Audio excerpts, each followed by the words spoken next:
Eli Morgan had never thought life would bring him to this moment, standing alone on a dusty road with only one old wagon, one tired horse, and a pocket almost empty. He had worked hard his whole life, waking before sunrise, sleeping after midnight, and giving everything he had to the ranch he once owned. But years of dry weather, storms, and sickness in the cattle had slowly taken everything from him. Every winter felt longer. Every summer felt harsher, and with each passing year, Eli watched the land around him change from green to brown. It became harder to keep up and harder to stay hopeful. When the bank finally took his land, Eli did not argue. He only nodded, thanked the man for doing his job, and walked away with what little he had left. He was not angry. He was tired.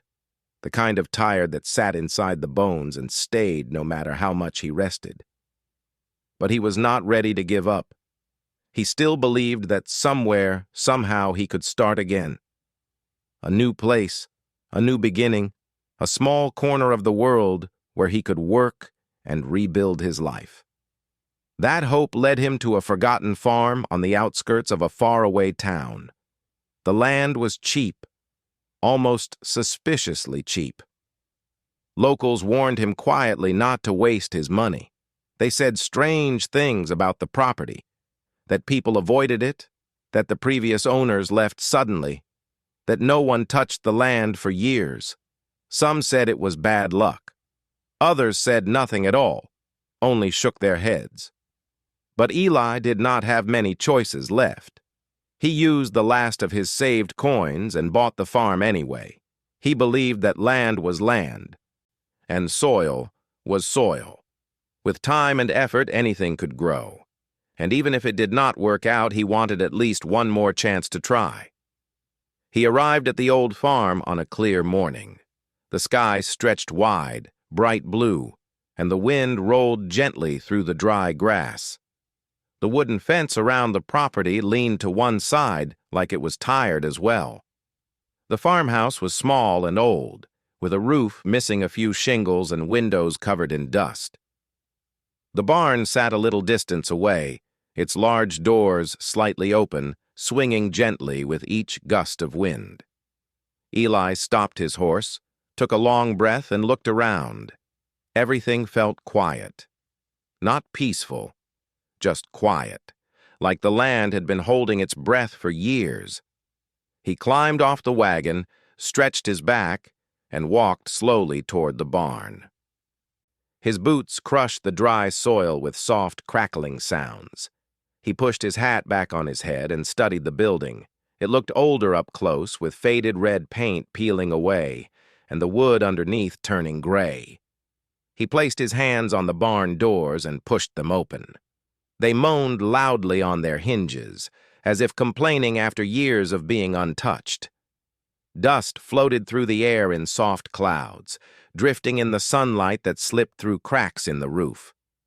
Eli stepped inside, expecting only old tools or leftover hay. But then he stopped. His breath froze in his chest. There, hanging by her wrists from a wooden beam, was a young woman. Or at least, he thought she was young. But what shocked him most was her size. She was tall, much taller than any woman he had ever seen. Her feet barely touched the ground, and her long legs hung completely still. Her head drooped forward, her hair falling over her face like a curtain. Her wrists were tied with worn rope, rough and tight, as if someone had placed her there and left her for good. For a long moment, Eli could not move. He had seen many difficult things in his life, but nothing like this. He stepped carefully closer, afraid to frighten her if she was still alive, afraid to find out if she was not. Her clothes were simple and torn, and her skin looked pale and tired. Her breathing was so slow it was almost invisible. Eli reached out hesitantly and touched her shoulder. Her skin was cold but not lifeless. She moved slightly, a faint shiver running through her body, and a soft sound escaped her lips, a weak, tired sigh. She was alive. "Ma'am," Eli whispered, his voice low, as if speaking too loudly would break her. "Can you hear me?" The woman stirred. Her fingers twitched. She lifted her head just enough for him to see her face, and Eli felt a tightness in his chest. She had a gentle face, though it was thin with exhaustion. Her eyes opened slowly, revealing a pair of soft, frightened eyes that looked at him like she wasn't sure if he was real. "Please," she breathed, voice barely a whisper. "Don't send me back." Then her eyes closed again and her head drooped forward. She lost consciousness as easily as a candle flame going out. Eli felt both fear and determination rise inside him. Whoever this girl was, whatever had happened to her, she needed help. Not tomorrow, not later, but right now. He reached up and quickly worked at the knots on the rope. His hands were steady despite his racing heart. The rope had been tied tightly, almost cruelly, making it difficult to loosen. But after several moments of pulling and twisting, the knots gave way and her arms fell forward. Her body collapsed, but Eli caught her before she hit the ground. She was heavy, not in a burdensome way, but in the natural way someone tall and strong would be. Her height surprised him even in his rush. She must have been over 7 feet tall. He had never seen a woman that height in his life. But her size didn't matter. She was weak, hungry, and suffering. He lifted her carefully and carried her out of the barn. Though Eli was strong, he felt her weight fully in his arms. Still, he did not stop. He brought her to the farmhouse and laid her gently on his own blanket, the only clean bedding he had prepared. Her breathing was shallow, but steady. Eli fetched water, dampened a cloth, and placed it on her forehead. He sat beside her for a long time, unsure what to do next, but certain he could not leave her alone. Questions flooded his mind. Who was she? Who tied her up? How long had she been there? And why did no one in town mention anything about a girl being left behind on the old farm? He remembered the way locals had looked at him when he mentioned buying this place. Some looked away, some whispered, some simply shook their heads. Were they hiding something? Did they know what had happened here? Eli did not know the answers, but he knew one thing with absolute certainty. He would not let anything bad happen to her again. Hours passed, and the sun began to sink behind the hills. Eli lit a small lamp and checked on her again. She had not woken up. But the color in her face looked slightly better. The rope marks on her wrists were deep, but not bleeding. Her breathing was steadier now, though still light. He sat back, weary from the day but unable to rest. He watched her, wondering about her life, wondering how someone so young and gentle-looking ended up tied inside a forgotten barn. He wondered what she meant when she said, "Don't send me back." Back where? Back to whom? Night settled over the farm, bringing silence with it. Eli stayed awake, keeping the lamp burning softly so she would not wake up confused or frightened in complete darkness. He didn't know her name, her story, or the danger she might be running from. But he felt a quiet responsibility toward her. He had bought this land with his last fortune, thinking he was saving himself. Instead, it seemed he had found someone else who needed saving more. And for the first time in a very long while, Eli felt something new, a small spark of purpose returning to his heart. He did not know what tomorrow would bring, but he knew he would face it. Not alone this time. The sun had only begun to rise when Eli Morgan woke to the soft sound of movement inside the small farmhouse. For a moment, he wondered if he had imagined it. After all, the land had been empty and silent for so long. But then he remembered the girl he had rescued from the barn. His heart tightened as he quickly stood up from the chair where he had slept lightly through the night. He turned toward the bed, and to his relief, he saw her eyes open. They were slow, heavy with exhaustion, but they were open. The tall girl lay still for a moment, as if trying to understand where she was. She blinked, looked around the room, and then her gaze fell on Eli. She tried to sit up but stopped because her body was too weak. Eli stepped forward quickly and raised a hand slightly, showing he meant no harm. "You're safe," he said softly. "You're in my farmhouse. I found you in the barn." The girl looked at him for several long seconds. Her eyes held a mix of fear, confusion, and something else he couldn't quite identify. A quiet sadness. She swallowed slowly, her throat dry. "You untied me?" she whispered. "I did," Eli replied gently. "You were in a bad state. I couldn't leave you like that." She lowered her eyes, staring at her hands. Her wrists still had the deep rope marks, red against her skin. She touched them lightly and winced. Eli noticed and felt a sharp ache in his chest. He wished he could take the pain away somehow. He picked up a small bowl of water he had prepared and held it out. "Can you drink a little?" She nodded weakly. Eli sat beside her and helped her lift the bowl. She drank slowly, carefully, as if her body had forgotten what real water felt like. When she finished, she let out a long, shaky breath. "What's your name?" Eli asked. She hesitated, as if the question itself was heavy. Then she said quietly, "Lyra." Eli nodded. "That's a good name. I'm Eli." Lyra looked at him again, studying him with uncertain eyes. "Why did you help me?" she whispered. "Most people don't." "Because you needed help," he answered simply. "And because leaving you like that would have been wrong." Her lips parted slightly, surprised by his words. She wasn't used to kindness. That much was clear. After a few minutes of silence, Lyra spoke again. Her voice was soft, careful, as if she was afraid of saying too much. "You shouldn't have bought this place," she said quietly. "People told you not to, didn't they?" "They did," Eli admitted. "But they didn't say why." Lyra looked away, her eyes distant. "Because of me," she whispered. "Because they wanted me hidden, forgotten." Eli felt the air grow heavier. He sat back slowly, waiting for her to continue, not wanting to push her. She breathed in deeply, then let the words come out. "I used to live near this area. I worked with my family on farms, helping with animals, crops, heavy tasks. I was strong, so everyone thought I was useful."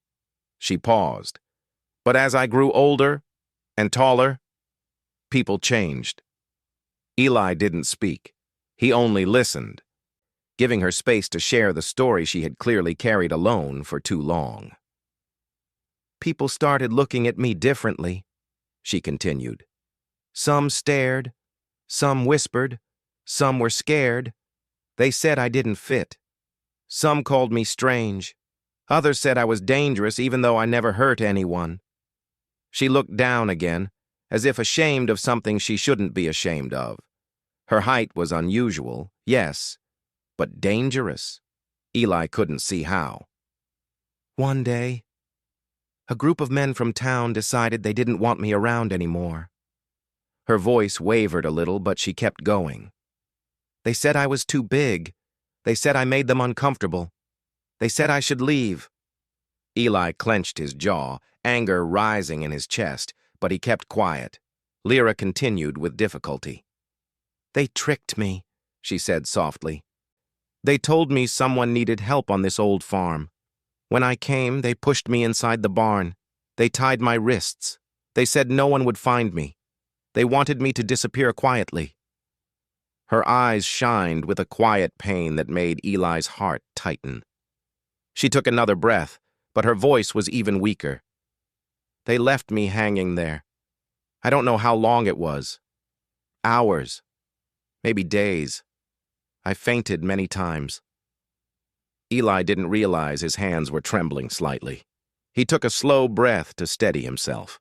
The thought of someone doing that to her, a gentle, exhausted girl who had done nothing wrong, made a deep anger settle in his chest.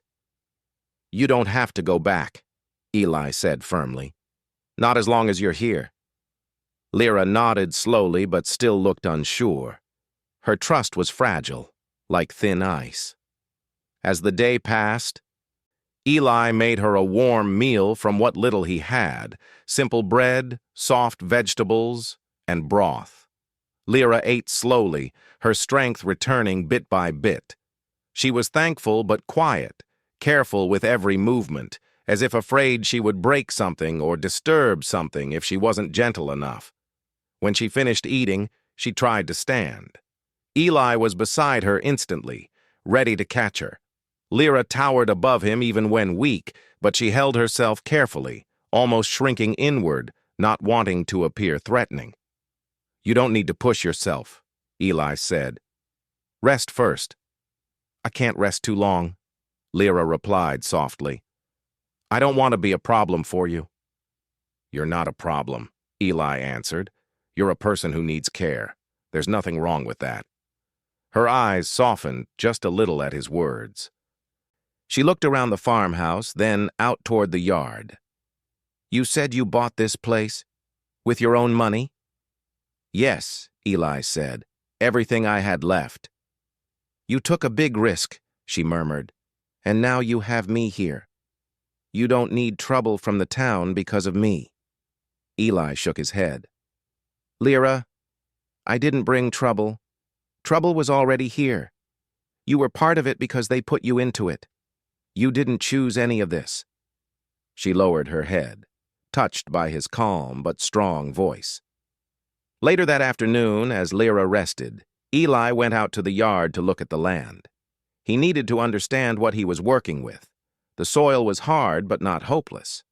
With work, water, and patience, it could be brought back to life. Still, he couldn't shake the thought of what Lyra had been through. He kept checking the farmhouse window to make sure she was safe and still there. When he finally returned inside, Lyra was sitting up on the bed, looking out the window. The sunlight touched her face, making her look peaceful. She turned when she heard him. "I was thinking," she said quietly. "I want to help you, as soon as I am strong enough." Eli raised a hand. "You don't owe me anything." "I know," she said. "That's why I want to help. You treated me like a human being. That doesn't happen often." Eli had no words for a moment. He only nodded. As evening approached, Lyra slowly walked toward the doorway, leaning slightly on the wall for support. Eli watched carefully, ready to assist, but she gave him a small smile that told him she wanted to try on her own. She stepped outside, breathing in the fresh air.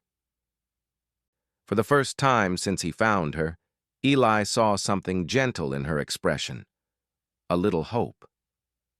"Thank you," she said quietly, "for giving me a place to breathe again." Eli stood beside her, both of them looking at the long fields, the old barn, the broken fence, and the endless open sky. "You're safe here," he said again, this time with even more certainty than before. Lyra didn't respond right away. Instead, she closed her eyes and let the breeze touch her face, as if she was reminding herself what freedom felt like. But far in the distance, across the fields, a few figures watched the farm with sharp eyes.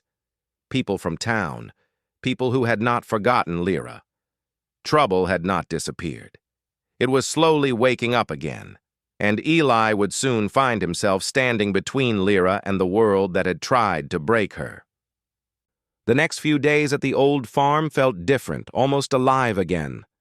Eli worked from morning until evening, clearing broken fence pieces, checking the soil, and studying which parts of the land might be saved first.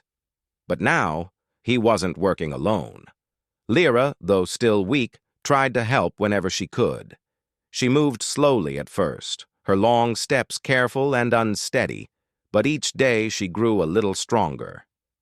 Eli noticed something every time she walked across the yard. She stepped softly, almost too softly for someone her size. It was like she was trying to make herself smaller, quieter, less noticeable. She did not want to trouble anyone. She did not want to draw attention.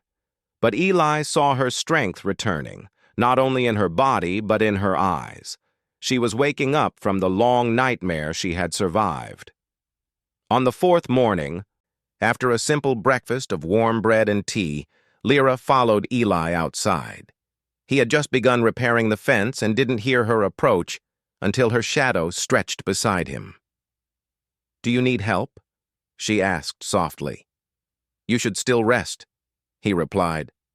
"I rested enough," she said. "Let me do something. Please." Eli handed her a long wooden beam that he needed lifted. He expected her to struggle, but she lifted it with surprising ease, though he could see her arms shaking a little from the effort. Still, she held it steady while he nailed it into place. "You don't have to push yourself," he repeated. "I'm not pushing," she said, breathing slowly. "It feels good to work again. It feels normal." That simple sentence told Eli much more than her expression did. Work gave her purpose, something to focus on besides fear or memories. He nodded and let her help with small, manageable tasks. As they worked, the wind carried faint voices from far across the fields. Eli looked up. He could barely see 3 figures on the distant road, but he knew they were watching. They had been watching since the day Lyra woke up. They were men from the town, the same type of men who had treated her badly before. Lyra noticed Eli staring and followed his gaze. When she saw the figures, her shoulders stiffened, and her face turned pale. She stepped back without thinking, as if she expected them to come running toward her again. "They're still looking for me," she murmured. "They won't leave me alone." Eli placed a hand on the fence post, steadying himself before speaking. "Let them look," he said calmly. "They won't come near you while I'm here." Lyra's eyes softened. But fear still lingered. She didn't argue, but she also didn't look convinced. She knew what those men were capable of. She had seen their cold eyes, heard their muttered words, and felt their cruelty firsthand. Their silence from afar was not peace. It was waiting. Later that day, Lyra walked around the fields on her own, examining the soil. She knelt down and touched the earth with her long fingers, letting the dirt slide between them. Eli watched her from a distance, curious but patient. After several minutes, she stood and walked back to him. "This land has been dry for many years," she said. "But underneath, it's still alive. You can grow things here again if you bring water back to the right places." Eli blinked. "You can tell that just from touching the soil?" Lyra nodded slowly. "I've worked on many farms. I know how land feels." Her confidence surprised him, but in a good way. She began showing him where the ground dipped slightly, how certain weeds grew only in places with hidden moisture, and how to check which roots survived underground. Her understanding was natural, like she was connected to the land itself. "You've got a good eye for this," Eli said. She gave him a faint smile, one of the first real smiles he had seen on her face. "It's the only thing I'm sure I'm good at," she replied quietly. As days passed, they built a careful rhythm. Eli handled the heavier hammering, woodwork, and planning. Lyra walked the land, pointed out useful spots, collected stones, and cleared fallen branches. She could lift heavier objects than Eli, but she didn't use her strength suddenly. She always made sure he knew she was approaching, always moved slowly so she wouldn't scare him by accident. Once, when she lifted a large fallen tree trunk with both hands, Eli stared for a moment, amazed. She set it down gently and turned to him with embarrassment. "Sorry," she muttered. "I forget sometimes that I'm different." "You're strong," Eli corrected her. "There's nothing wrong with that." She lowered her eyes, touched by his simple words. But the peace didn't last long. One evening, just as the sky was turning orange with sunset, Eli saw movement near the edge of his property. 3 men walked toward the farm, the same men who had watched from a distance. Lyra was inside the house preparing tea, unaware of what was coming. Eli took a steady breath, wiped his hands on his shirt, and walked forward to meet them before they could come closer.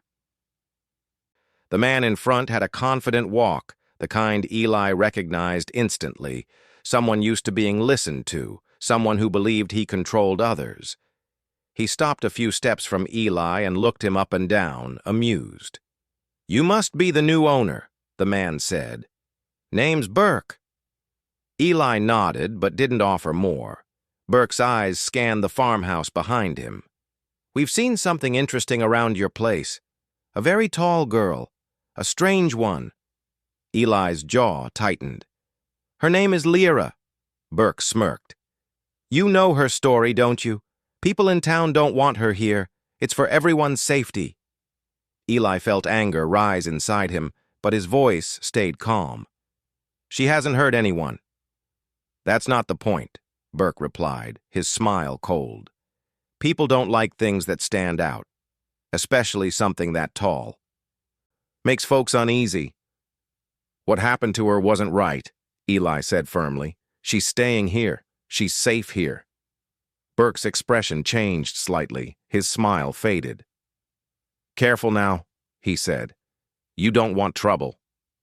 "Then leave," Eli said quietly. "There's no reason for you to be here." Burke stared at him for a long moment, surprised that a tired, broken rancher would stand in his way. But Eli didn't step back.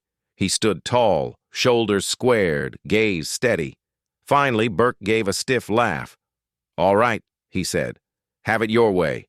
But this is a small town. People talk. People act. You'll see." He turned and walked away with the others. Eli watched until they were gone, then let out the breath he had been holding. Inside the house, unaware of the exchange, Lyra placed the teacups on the table. But when Eli entered, she noticed something immediately, the tension in his shoulders, the tightness in his jaw. "Someone came," she whispered. "Yes," Eli replied, not hiding it. "They wanted me to send you away."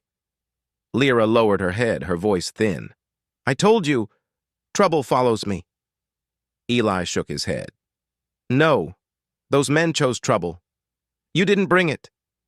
She looked at him, her eyes clouded with worry. "They won't stop."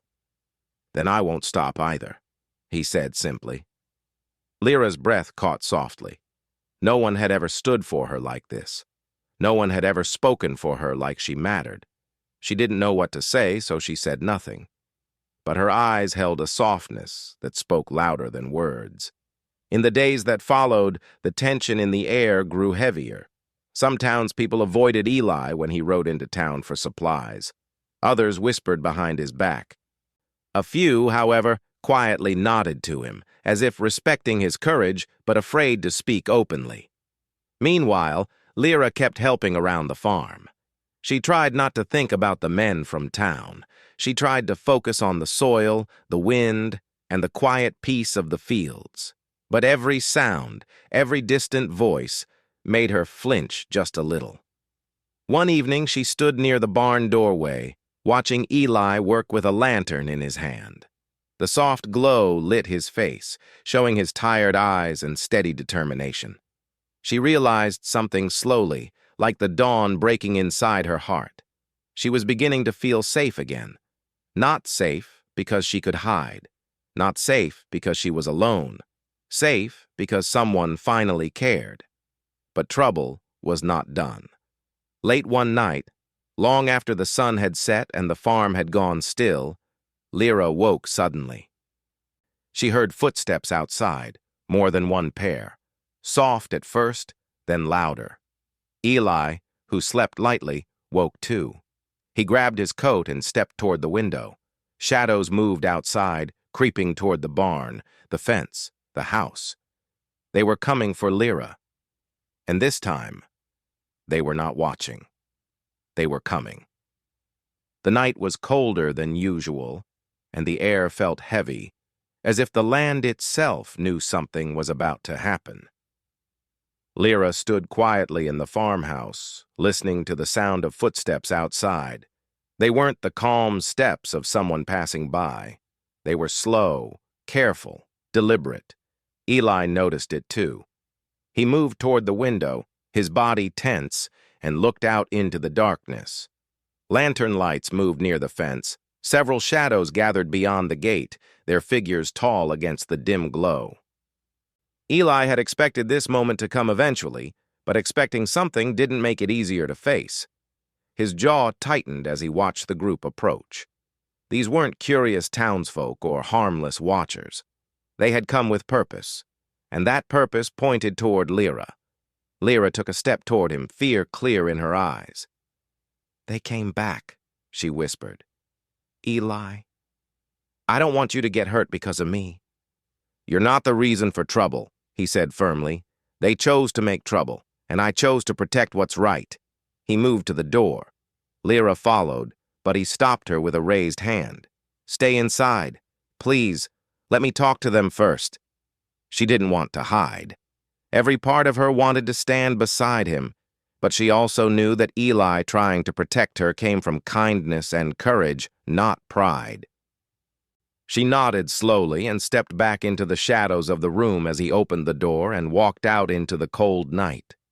Eli closed the door behind him and stepped into the yard. Wind brushed past him, carrying dry leaves across the ground. The lanterns outside the fence illuminated the men approaching, their faces stern and unfriendly. Burke was at the front, shoulders broad, chin lifted as if he owned everything he set his eyes on. "Evening, Eli," Burke said, his tone smooth but cold. "We came to talk." Eli crossed his arms. "It's late for a friendly visit." Burke smirked. "We're not here to be unfriendly. We're here to fix a problem." "There's no problem," Eli said quietly. "There is," Burke insisted. "You've got that tall girl here. You're keeping her. We don't like that. It's not right." Eli didn't move. "She's done nothing to anyone." "That's what you think," Burke said. "But people around here are uneasy. You're making them uneasy. You can't blame us for wanting peace." Eli stepped closer. "Peace? You tied her up and left her to suffer. That wasn't peace. That was cruelty." Burke's expression hardened. "She shouldn't be here. She doesn't belong." "She belongs wherever she can live safely," Eli replied. "And that place is here." The men behind Burke muttered, shifting uneasily. They expected Eli to give in, to be scared, to step aside like many others in town had done before. But Eli stood firm. Burke's voice lowered, turning threatening. "We're not leaving without her." "You'll leave without her," Eli said, his tone calm but strong enough to slice through the cold night air. Burke's patience thinned. He stepped forward, preparing to intimidate Eli with his size. But before he could take another step, the farmhouse door creaked open. Lyra stepped out. She didn't appear angry. She wasn't loud or aggressive. She simply stood tall, her height rising above everyone in the yard. The lantern light fell softly on her face, showing her calm determination. "Stop," she said quietly. Every man in the yard froze, not because she threatened them, but because her presence alone was enough. There was no fear in her posture now, no shrinking back, no shame. She stood as someone tired of running and tired of hiding. For the first time in a long time, she was not scared. Burke looked startled. You shouldn't come out," he said. "We came—" "I know why you came," Lyra said. "You came to take me away again." Burke swallowed. "It's for everyone's good." Lyra shook her head. "No, it's because I am different. But I never hurt anyone. I worked hard. I tried to belong. And when people mistreated me, I walked away quietly. But you wouldn't let me live in peace." Her voice trembled slightly, not with fear, but with emotion. Eli stepped beside her, not in front of her, but next to her. A silent message that he wasn't there to protect her because she was weak. He was there to stand with her because she deserved support. Lyra continued softly, "Why are you afraid of someone who never harmed you?" The question echoed across the fields. Silence followed. One of the men behind Burke looked down at the ground, uncomfortable. Another cleared his throat, unsure. Even Burke blinked, unsure how to respond. Lyra's words weren't loud, but they held undeniable truth. Burke finally tried to steady himself. "You can't live here," he said, but his voice lacked the confidence it had before. "This place, it won't work." Lyra lifted her chin. "It already works. I helped Eli with the land. I know how to grow things. I know how to care for animals. I know how to live. I just need a chance." Her sincerity broke something in the air. The men looked at her, really looked at her, not as a threat, but as a person. A tall person, yes, but a person with feelings, strength, and dignity. Burke stepped back a little. For the first time, he seemed uncertain. He looked around, noticing the hesitation on his men's faces. They were not eager to fight. They weren't sure anymore why they had come. Eli spoke softly. "You don't have to like what's different, but you don't need to fear it. She's no danger to anyone." The tension in the yard slowly began to loosen. Burke realized he was losing control of the group. He muttered something under his breath, then waved a hand. "Fine," he said stiffly. "Have it your way. But remember, this is your responsibility." He turned sharply and walked off. The others followed, some with guilty expressions, some with shame, some with quiet relief that the confrontation had ended without harm. When their lantern lights disappeared into the distance, Lyra stood still, taking a long breath. The night felt lighter, like a heavy weight had been lifted from her shoulders. Eli finally turned to her. "Are you all right?" She nodded slowly. "I didn't want to stay inside while you faced them alone." "I know," he said softly. "And you didn't have to." She met his eyes, gratitude shining in them. "Thank you for standing by me." "You stood for yourself," Eli said gently. "I just stood beside you." Lyra's lips curved into a small, warm smile. It was soft, real, and filled with relief. For the first time since he met her, she didn't look like someone trying to hide from the world. She looked like someone finally learning she had a place in it. In the weeks that followed, the farm changed quietly but steadily. Word spread around town about what had happened that night. Some people still kept their distance, but many grew curious. A few even approached Eli to ask how things were going. Slowly, the fear around Lyra began to fade. One afternoon, when a heavy storm came unexpectedly, a neighbor's small herd of animals got stuck near a flooded ditch. Without hesitation, Lyra rushed over, lifted the frightened animals to safety, and helped the family reinforce their fence. The townsfolk who witnessed it saw her for what she truly was: helpful, strong, and kind. After that day, people greeted her more gently. They asked her advice about the fields. They waved when she passed. Even children stared with wide eyes, not with fear, but with admiration.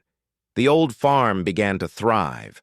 Crops sprouted slowly at first, then stronger, healthier, fuller.